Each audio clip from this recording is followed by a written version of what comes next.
What did you expect out of that? A convincing 2-0 tiebreaker over IG cemented it. OpTic Gaming was another team who became all too familiar with the perils of the group stage. Piker, you are! They've got the damage. Piker's can only get no escape. Piker, he's dead for 110 seconds. But an undefeated run on day 4 took them from the fear of elimination to being within arm's reach of the upper bracket. A three-way tie. Newbie, Secret, and OpTic. The idea? 3 best of 1s between the tied squads. The reality? 2 quick games of Dota that crushed Newbie's chances of another upper bracket run. As the last throne fell, our main event bracket was set. Now each team knows their next opponent, but little else is certain, except that the Aegis of Champions awaits in Rogers Arena.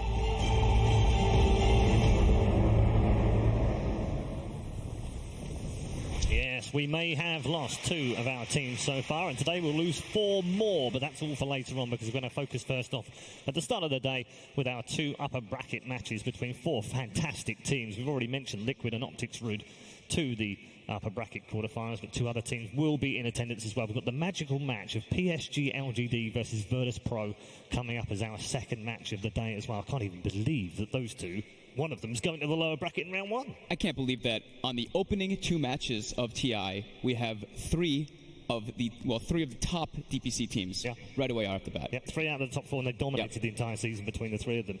We're going to turn our attention to these 2 teams, Evil Geniuses and OpTic. I find it interesting that they picked OpTic. Are you on board? Because we should explain as well to those that aren't aware, you were able to pick the team from the lower bracket in the upper bracket of the 3rd, 4th place team with the other group if you won your group, which Liquid then did. And they chose OpTic. The alternative was choosing LGD, though. And I think with LGD's run over the last few tournaments, they won 2 majors very close to the end of the season. Picking LGD, a very proven team playing in front of a big stage, that's a scary thought. OpTic, they've had 1 LAN win at a minor. They're a team not really known for big performances on the big stage, so I think it makes a lot of sense. Okay, but what about Black? The fact that you've got to beat everyone if you want to win the Aegis. Do you not want to get rid of LGD early? If you can beat them early, does that not hurt them a bit more? That's what I was going to get at. I think if you can take out your fiercest competition right from the get-go, I think that could be very, very big. Maybe obviously it's a big gamble, right? They could be the ones. Knock you off. They could be the ones that want to go for that streak too, right? Because right now, OpTic is on a 5-game win streak, right? And Liquid is on an 8-game? 8-game win streak. Well, if you're familiar with the International, you'll know what that horn means. It means we are time. It's ready to get into our first game of the day. It is Evil Geniuses versus OpTic Gaming. We're going to preview both teams, let you know what they're all about, show you the lineups, and we'll be into the draft very, very quickly indeed. We're going to start things off, though, with Team Liquid.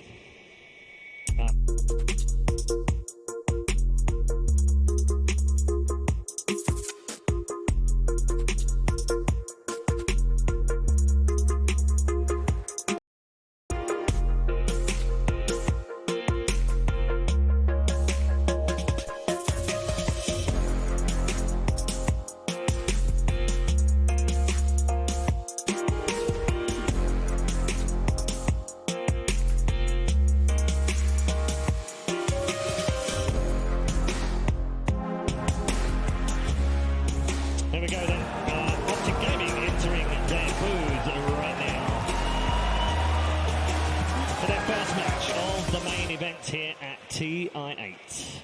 Of course, a former winner amongst those teams as well. PPD, one of 11 players here, gents, trying to win a second Aegis. We weren't able to talk about this earlier on, but this is what it's about, this next 6 days. It's not just winning the Aegis, not just doing everything, but it's also, you know, who's going to win too, and they have a chance in here. Let's check in with the OpTic lineup.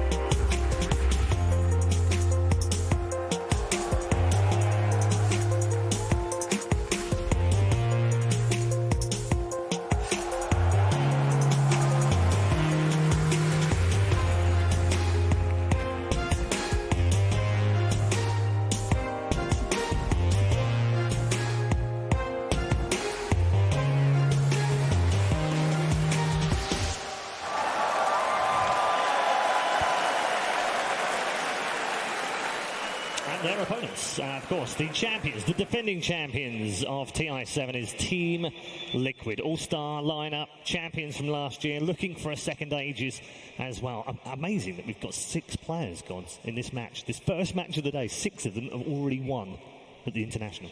Yeah, I think for OpTic particularly, you got to look at that guy, PPD, TI5 champion. He's the one that needs to keep everyone calm, lead this team, give them that confidence to take on TI7 champions Liquid, because you got to imagine there's a lot more nerves in their booth than Liquid's. And Black, we were talking about this last night, you and I. You had some interesting opinions about PD. He seems to have this uncanny knack of being able to bring players up and bring them together. Yeah, personally, I feel there's only like a handful of people who can do that in Dota, and PPD is definitely one of them. Like, it doesn't matter who you are, he can make you great. And he makes like every team work.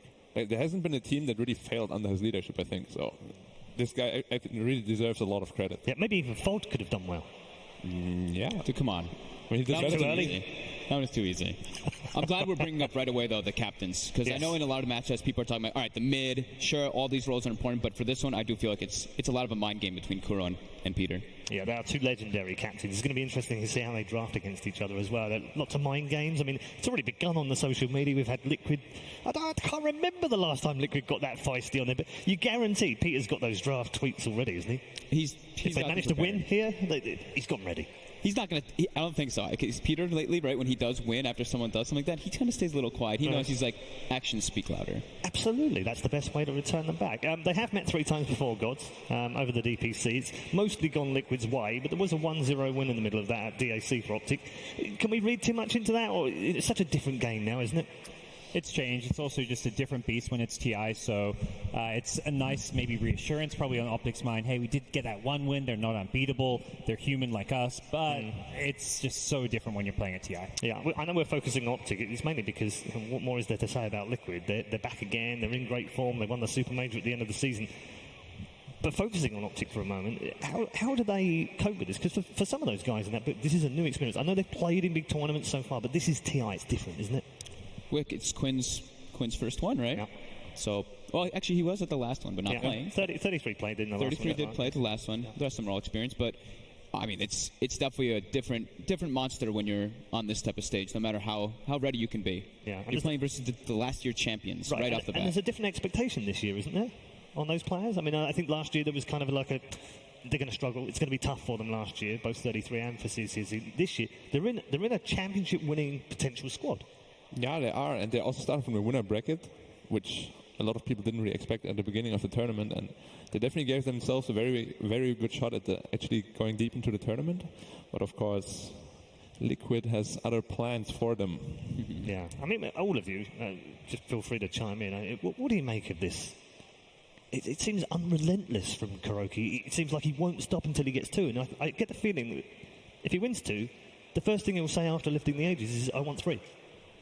There's just he seems to have limited motivation, doesn't it? Dude, I hope so. If Kuro comes, let's say they do make it, and he goes up there and he quits, oh my God, that's devastating for all of us. Yeah. So let's hope that they keep talk one. about retirements. There's lots of Dota ahead of us.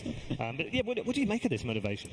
There's a lot of amazing players in Dota with great legacies, particularly spanning even further back to before Dota 2 with Dota 1, and there's no one player or team that's really made that we're the best kind of legacy yet, and I think that is what motivates Kuro. That's this team as a whole, but particularly him, because he's one of those few from the old guard who's continued to play from 10 plus years ago. He wants to be remembered as the best Dota player ever. Yeah. Is there a hint of the original Na'Vi legacy that he was obviously a little part of when he went into that team? Did he see a little bit and that think, oh, these guys have made 3 finals in a row. That's as close as anyone's ever got.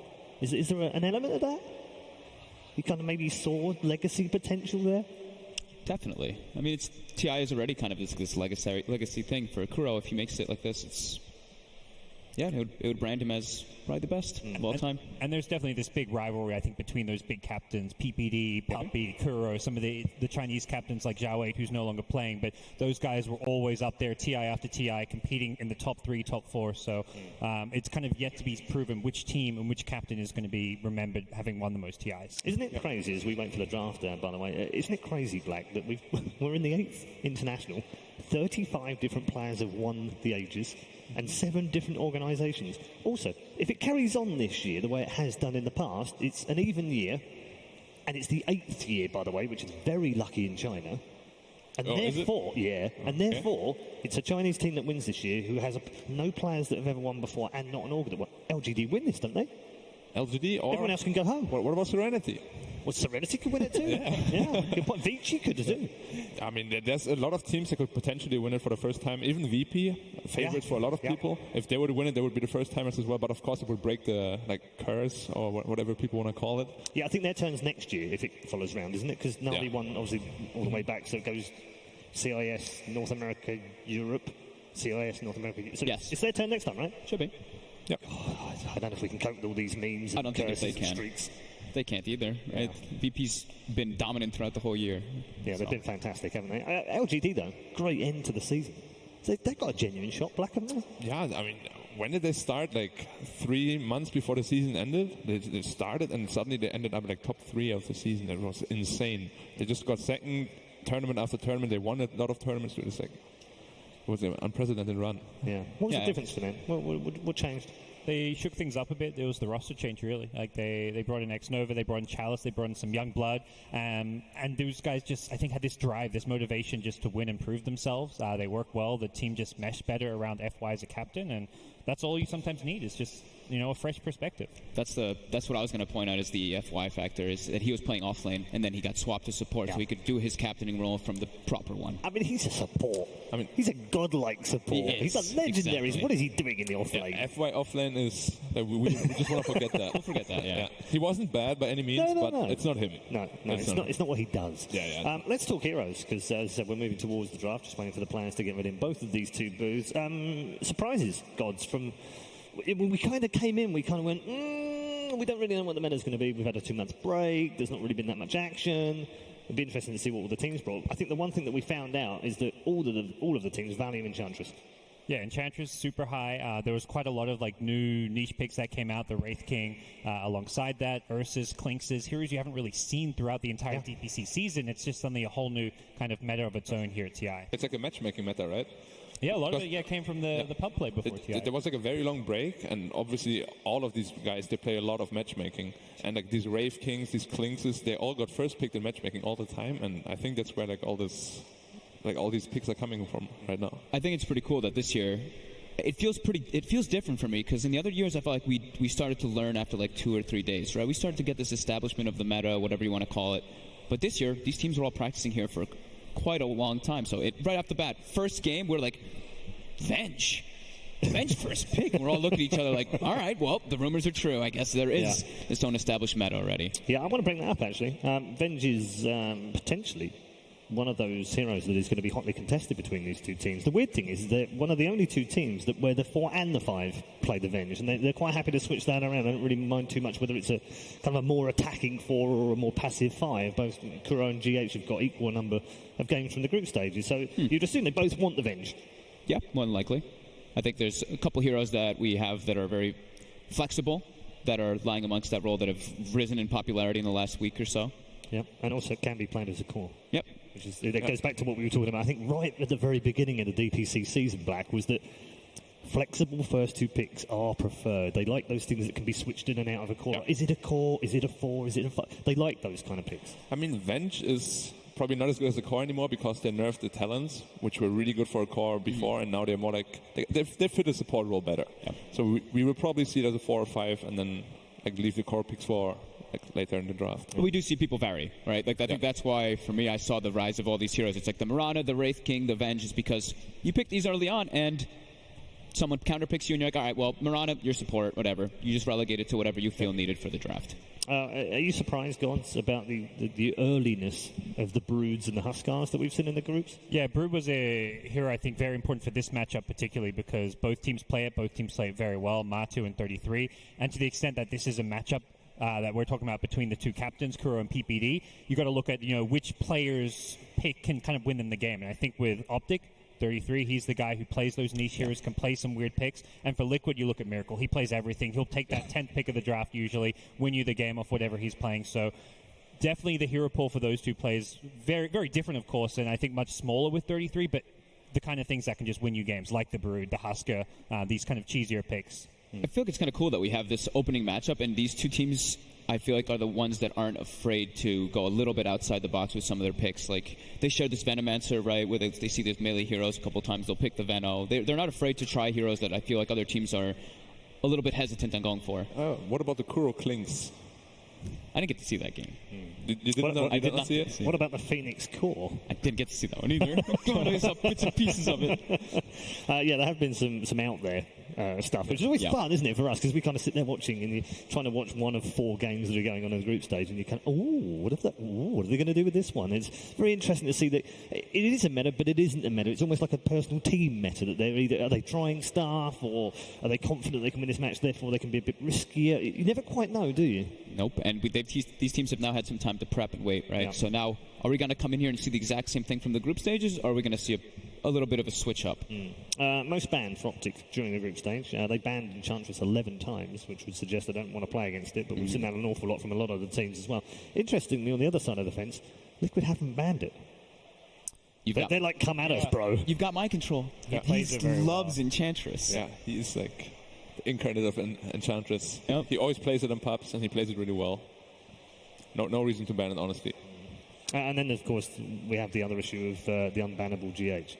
He just seems to have more heroes these days that he can play really well, and it's even scarier. And a lot of those heroes have come back to the meta, like They have, Earth yeah, Spirit, the yeah. Nyx Assassin, Earth Shaker. He plays all Yep. these heroes incredibly well from the 4 position. You add that to his typical IO type picks. Yeah.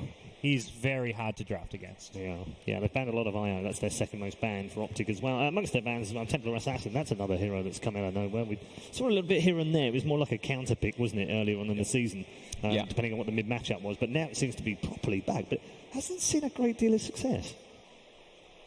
How is it actually doing here? Overall. I know a lot of teams are picking it. That's the thing. So that changes it. Changes the. It's 56.5 after 23, so it's not terrible, but it's not, it's not like, it's game winning 75% or something. Aló, probando, ¿se escucha? Hola, sí. Hola, gente, ¿se escucha? Aló, hola. ¿Me escuchan? Ay, perdón. ¿Me escuchan? Hola. ¿Me escuchan? Aló. Incredibly farm heavy. Like we have the matchup. They counter pick TA versus Lina. All right, what are we gonna get? And then the TA is doing Ancients all game, and then the Lina is also doing Ancients all game. So like, oh wow, all right, this could go either way kind of now. And it seems like the Chinese teams in particular don't really mind playing that Lina versus TA matchup. Yeah, we've even seen Linas beat TAs in lane. Creo que no me escuchan. No me escuchan nada. Quiero saber si se escucha o no se escucha. Hola. Hola, ¿se escucha o no se escucha, amigos? Aló, ahí está el team de Liquid. Ese es el team de Liquid, ¿verdad? Sí, correcto. Hola. And one of these two teams picked Indeed. Enigma as well. Yes. I think we might just see the Enigma in the series. It's definitely possible. Yeah. It's been a lot of change. Ese es el team de Liquid, amigos. Sí, correcto, ahí están. No los conozco muy bien, ustedes sí los conocen. Ahí están escogiendo ya. ¿Qué están haciendo? Me parece que ya están. Vamos a ir a la fase mejor de una vez.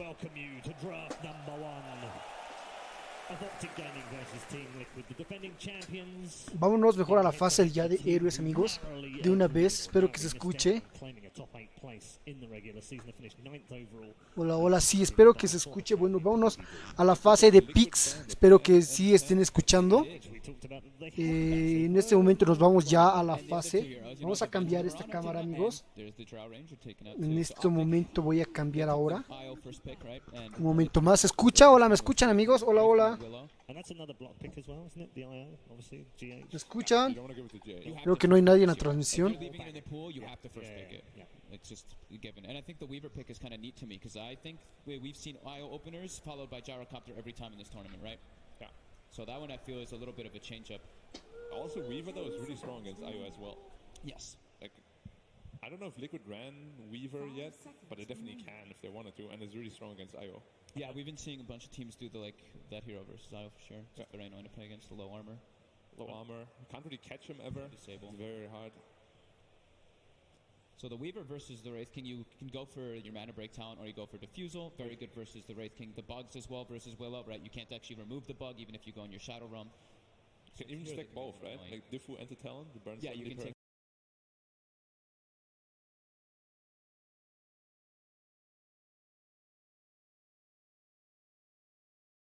Both. I feel like not enough teams are drafting these Mana Burn heroes against Wraith King, because the whole idea of this 3-position Wraith King is that, you're just a frontliner that no one wants to go on, you reincarnate, and no one's really picking enough Weavers and PLs to counter it. It's a brood ban, right? Yeah, It's a brood ban. We expect Gyro that. ban. They still take out the gyro just in case. I think I like that a lot because the Weaver, it's not one that it's going to be paired, like Pycat's playing it or something. No, there's still the variety that they can put in multiple different roles. A gyro solo mid with an IO follow-up can be so devastating. Most heroes actually just die to it. Like, they tower dive you and you can't do anything about it. I even saw some games where like LGD would pick 3 cores and then they have the gyro and they're like, all right, well, gyro's going to be the offlaner because he's actually not really the most important. He'll get to that point anyway. Yeah, he just takes on more like a team fighty role rather than a carry. Exactly. So this Weaver is the 4th. Yeah. That's to solve the versus that minus armor and the tether, right? So that can be pretty cool. This Lich pickup. I love Lich. Like in this lane meta right now, I think Lich is really, really strong and a bit underused for me even. The team that showed that Serenity, they were picking it all the time in the group stage and had some great wins with the hero. They ended with it 2 times in a row, right? I think they picked it in 2 of their last few games. 10 seconds remaining. I mean, Lich just makes your hero so tanky. Like everybody that hits you gets slowed, and then you get a free plate mail. So they played this Weaver 3 times, OpTic during the group stage, 1 or 3. Okay. Did they pick it that early too? Because the second Weaver is quite early. It is quite early. It has been getting banned a lot, though. Yeah, it's been banned out in the second phase as well. So Liquid know they're going to play it. They wanted to play it. I think it would have been a second phase ban here, wouldn't it, guys? I think so. I think Weaver is one of those heroes that's looking like it's just a stable core you can pick in the first stage because it is flexible with the lane. It's kind of similar to Mirana where it's a strong laner, goes in kind of anywhere and just fits most drafts. Yeah, weirdly, OpTic haven't played it out in the offlane just yet. But OpTic haven't played it in the offlane. Liquid have. Liquid have. Yeah, Liquid have. Yeah. Have they played it mid yet, OpTic? Or was it only VP? VP definitely played it mid, I know that. I saw no one playing it once, yeah. No one played it once. Honestly, mid Weaver is really strong. You get like every rune. Yeah, Miracle played it once as well. And in the mid as well? Okay. Yeah, that's like a Dota 1 throwback, right? Yeah. I feel like people used to do that a lot in Dota 1. Yeah, Bottle with...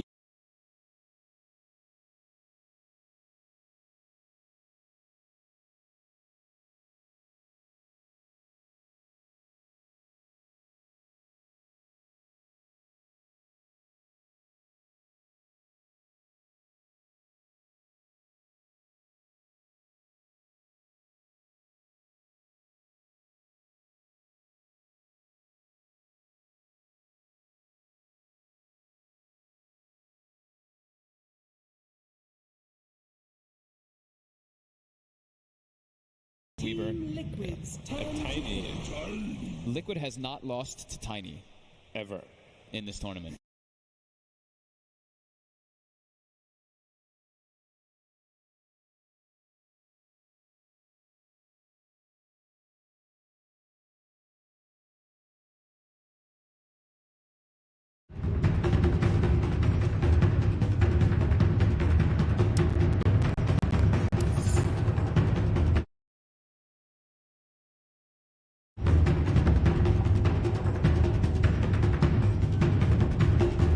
seconds remaining.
Seconds remaining.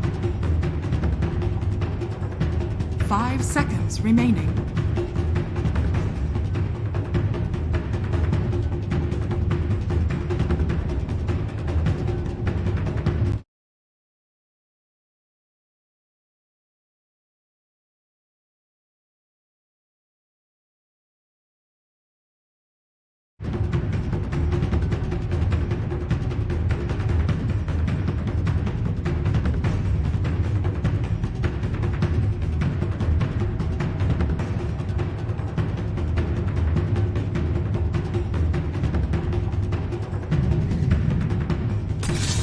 Alchemist, you may now select your heroes.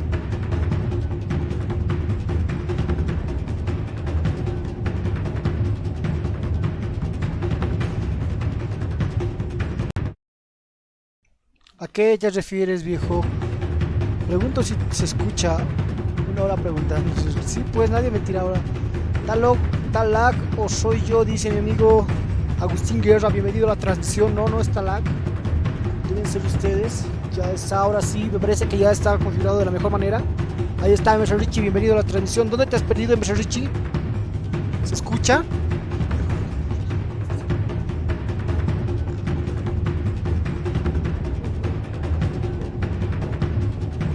Bueno, ya va a dar inicio. Ahí está, ya va a dar inicio a la fase principal. Tiene retraso, dice. No, claro, prácticamente no tendría que tener retraso, pero me parece que ustedes están algo lag. Y bueno, ya estamos con eso, estamos en vivo prácticamente. Ya se han elegido todos los héroes, ¿no? Ahí está, podemos ver, falta un player. Falta un player, amigos, del team de OpTic Gaming, ¿no? Ahí están esperando. Esperando al player. Ahí está, tenemos a Liquid Kuroski. Ahí está Mid Control, Miracle, Liquid Chi. También está Matumba Man, y listo, damos inicio a este juego. A este primer juego de la. Tienes retraso y lag, dice. Sí, me parece que estoy con algo retrasado y con algo lag. No te preocupes. Pero bueno, ya inicia esto.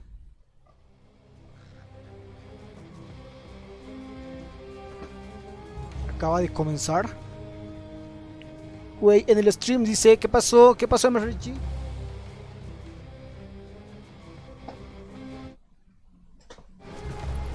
Predicciones, dice, número de competiciones, fecha de hoy. Uy, a ver, ¿qué vamos a hacer?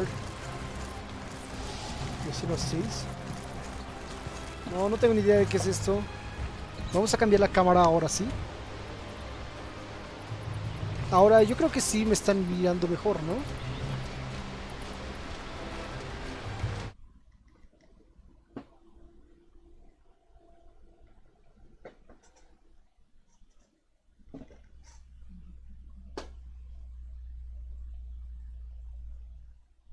Thirty seconds to battle.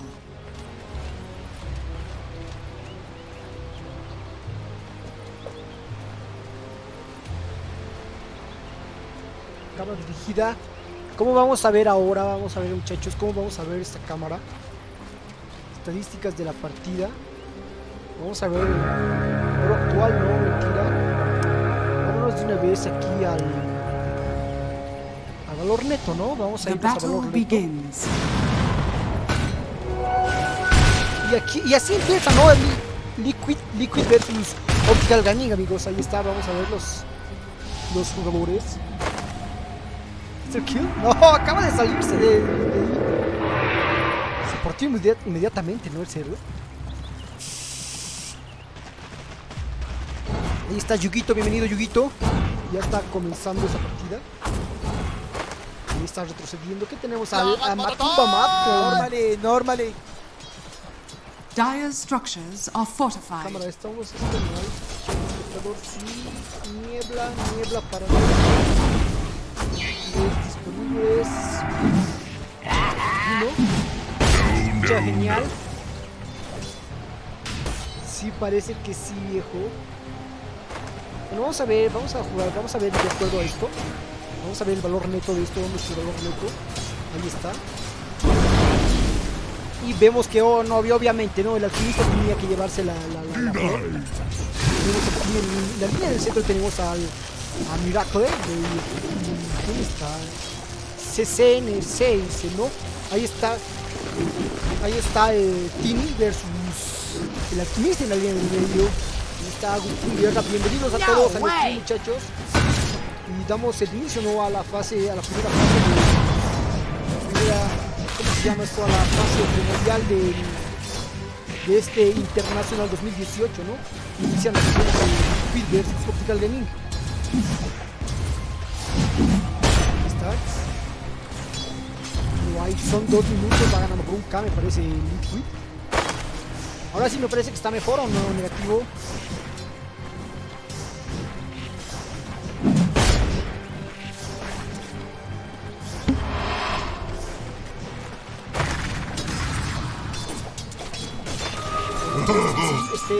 Bueno, estemos mejor y cualquier cosa vamos a estar. Vamos que llegamos a la 15. 5.5k ya está. Claro que su actividad que ha hecho su vida. Ahí está llegando defensiva que pasó. Y retrocediendo, ¿no? Se encuentra en la línea de arriba. Ahí está el Lancet, nos vamos a salir al centro. Vamos a la línea de 5 muchachos. ¿Qué está pasando por acá? Ahí está el Tini, acaba de stonear ese. Ahí está Matupama. Quiere sacar el equipo, señores, ahí están. Podrían llevarse a ese Abaddon. Posiblemente ahí está un Killman. Sí, se ha denegado, se acaba de denegar ese el jugador OpTic de mí y no confirmó, amigos. Lamentablemente se ha matado. Se acaba de matar, es increíble, ¿no? Que se acaba de matar, bueno, son jugadores profesionales. ¿Qué pasó por acá? Ahí está Io con el DK, ¿no? Con el Dragon Knight. Ahí está retrocediendo este líder. Viene aquí arriba una vez. ¿Quién está jugando? Cleanse está en la línea de arriba con... Una vez, ahora sí me parece que quiere llevarse una vez más al Abaddon. Sí, se quiere señores. No, se volvió a eliminar. Una vez más se ha denegado el Abaddon, amigos. De acá Weaver está saliendo.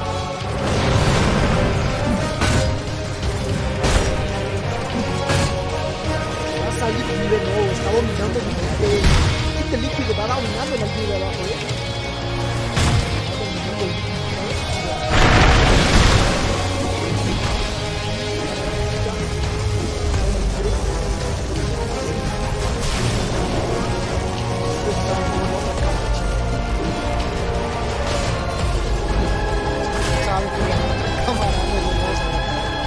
Dire's middle tower is under attack.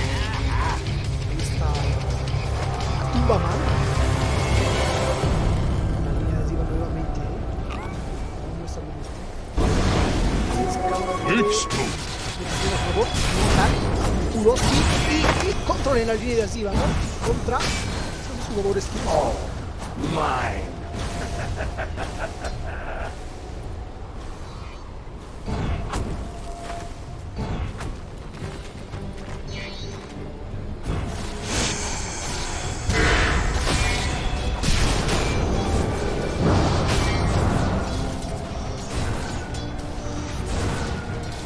No hay full loot, señores, 5 minutos de partida hasta el momento.